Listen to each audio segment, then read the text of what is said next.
Hello, and thank you for joining me today. My name is Annika with GermanGeek.com.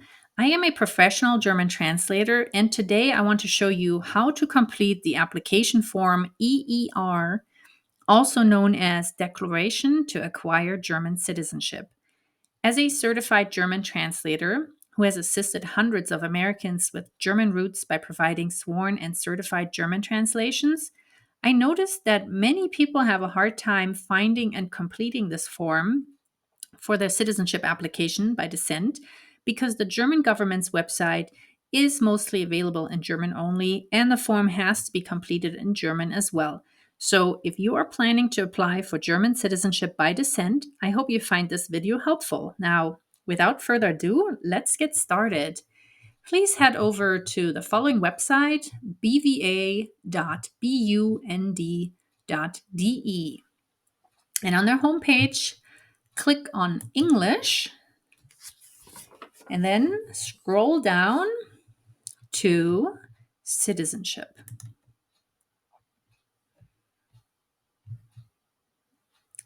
Once you're here, you will find different options for different types of applications, but keep scrolling. Now, if you are applying for citizenship by descent, you are looking for this option, acquisition by declaration. Scroll down, and here you will see that it's going to switch back into German because the procedure must be conducted in German, and click on this link.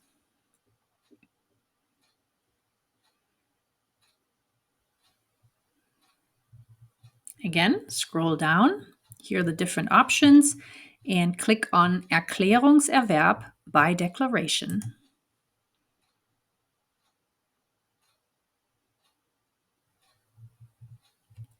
Now, once here, click on the second tab and it will take you to the different forms that you need. Here are some informational pamphlets. This option here is to download all of the forms and pamphlets. This is the power of attorney in case you want to grant one. And this link will take you to the main forms for your application. So click on this.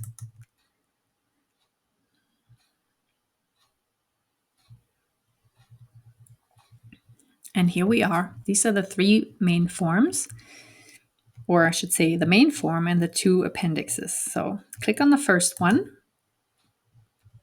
and it will take you to the form Declaration to Acquire German Citizenship for persons living abroad, meaning outside of Germany, of course, Form EER. Now, I've already started one to make this process a little easier. So here we go. In section 1, enter your last name, your current last name, your first name or first names, your maiden or birth name, and any previously used names. Now, this would mostly apply to people who were married multiple times, adopted, or changed their names for other reasons. If this does not apply to you, simply leave it blank. And in this box, enter your date of birth in the following order: day, period, month, period, year.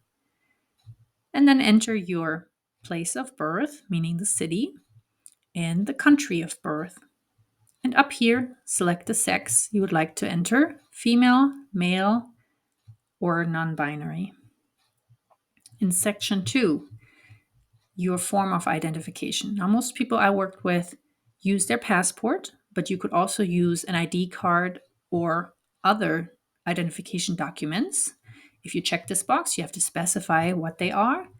And in either way, you have to include a copy of your documentation, your identification, I mean.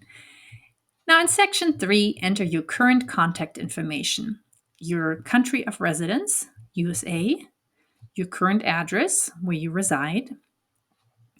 And here you have the option to enter a separate mailing address. I've checked no, but if you work, for example, if you work with an attorney and you would like all correspondence to be sent directly to your attorney, check yes and enter the mailing address here.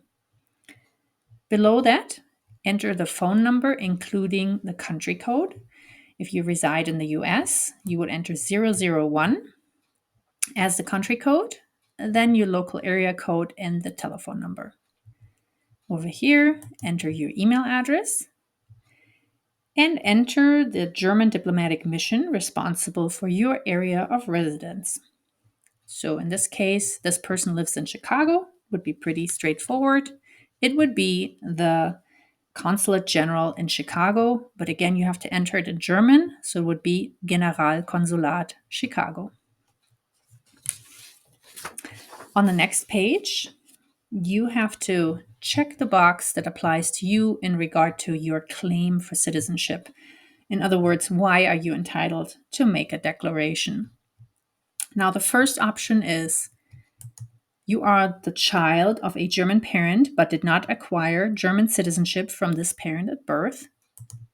Or option 2, I am the child of a mother who lost her German citizenship before my birth by marrying a foreigner prior to April 1st, 1953.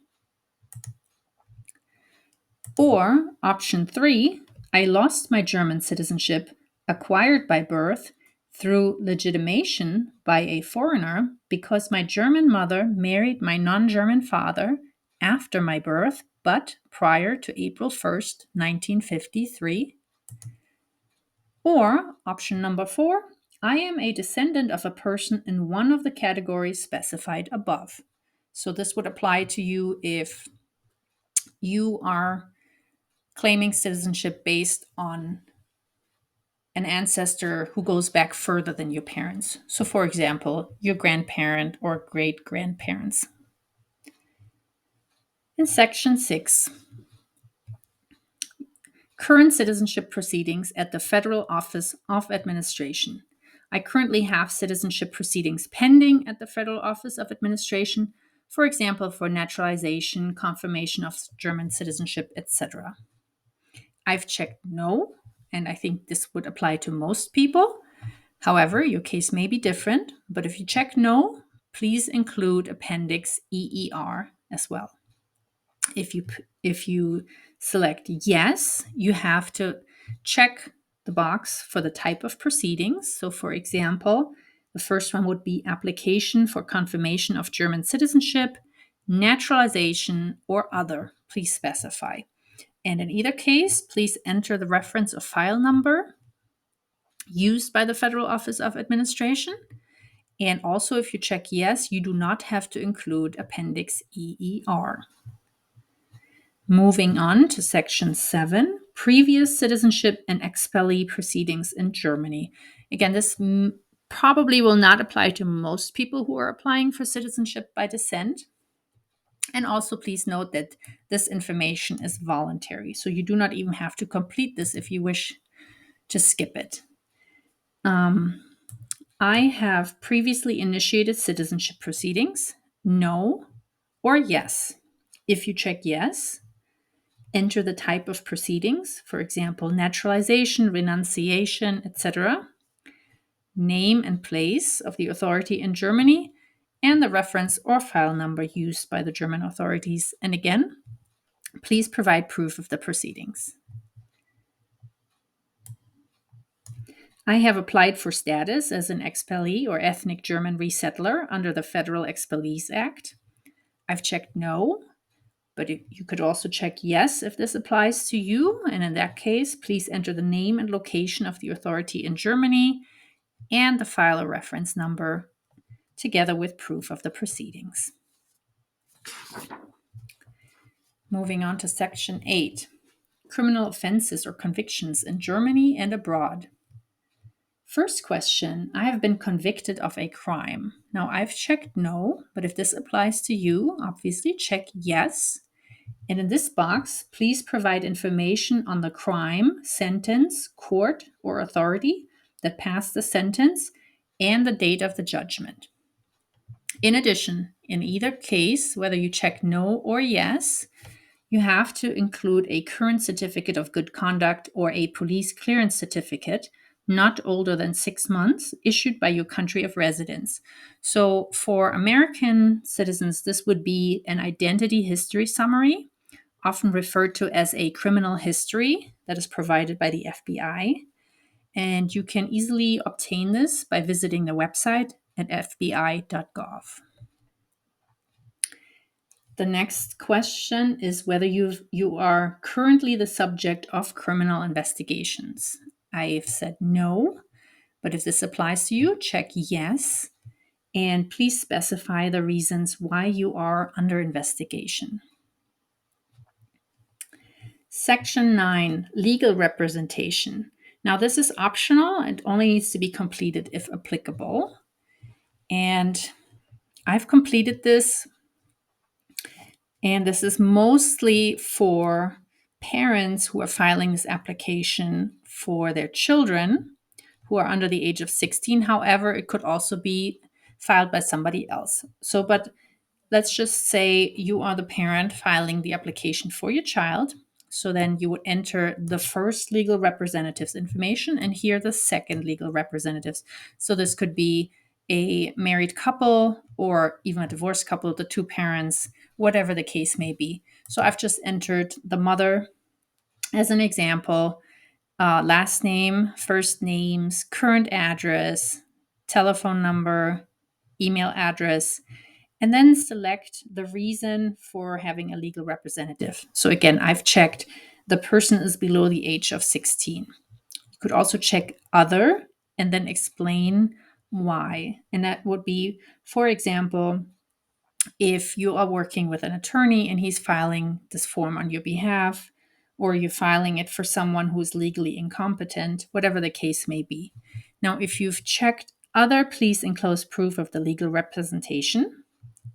And we're getting to that in section 10, power of attorney.